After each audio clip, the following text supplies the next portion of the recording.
Moshi, Talensis, the Nabdabs, and the Wales, which references provided for further reading.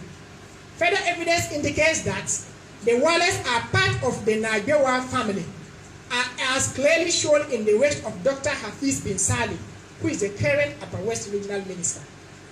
In his book, and I quote, "The Wala chieftaincy, which is located in Wa and its surrounding towns and villages in the Upper West region of Ghana, was founded by a Mampusi prince called Salia, who migrated from Naleru to Gambaga in early 1600s.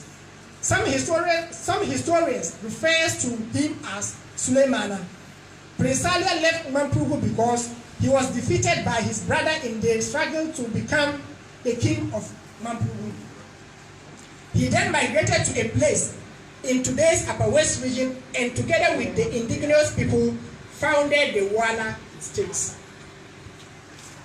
The name of Prince Salia's brother is no longer known, but it is estimated that Salia became the first chief of Wa around the year 1620 to 1630.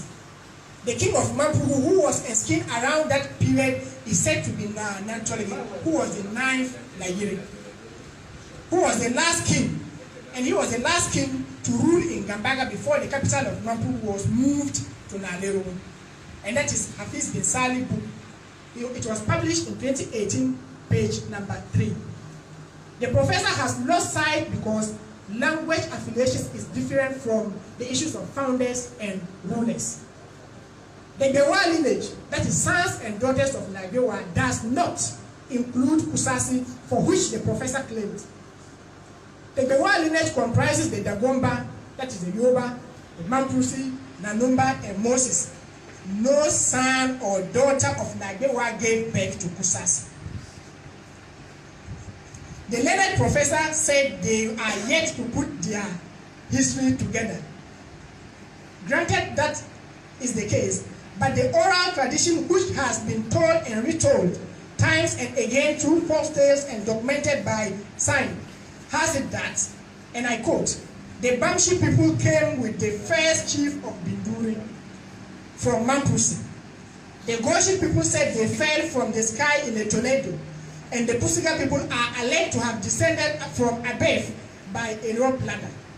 It is therefore not surprising when some described the Kusasi as descendants of union between imported slaves." Hilton did not miss words by also describing the Kusasi in the code, and I quote, "Kusasi were originally a comparatively small group, and many who are so described today are not of true Kusasi stock, being the descendants of slaves or immigrants coming into the present days. The majority of those claiming true Kusasi blood lived in Tonde between the Volta. They trace their origin to the section of Yoga, Zauga, and Biogun, immediately north of Volta boundary, where numbers of Kusasi are still to be found. Up to the 1920s, Kusasi of Tonde were mostly descendants of Zauga and Biogun folk. The few real Kusasi of long standing in Agoli east of the White Volta haven't come from Yoga.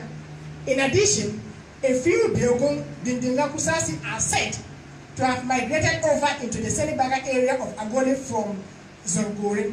Hilton, 1962, page number 79 to 87. Is quoted from there for further reference. The only encounter the Kusasi ever came closer to Nagbewa was those who were servants at the Bewa Palace at Pusiga. This statement is not true because among the descendants of Nagbewa, no traces can be made to Kusasi. It is also worth noting that Gumnaba daughter got married to a Kusasi man called Aram at Biogo, and they had a son called Aguida, who went to Gambaga for spiritual fortification. Aguida again went to the Nairu for Tendanship title.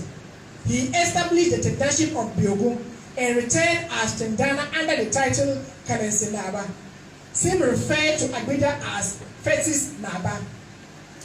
The title Naba was an honor conferred on him. Even though he was not a chief in real sense and never regarded himself as such. He was the first Kusasi on record in the whole of their entire history to be referred to as Naba. Kenneth Naba Fetis helped his people immensely, and when Gum Naba's fame declined, Kenneth Naba Fetis became the dominant force in the region. Apart from the above cases, one can look at the current intermarriages between the Mampusi and the Kusasi as another close relationship, but this is nowhere near Kusasi as part of the Wa descendants.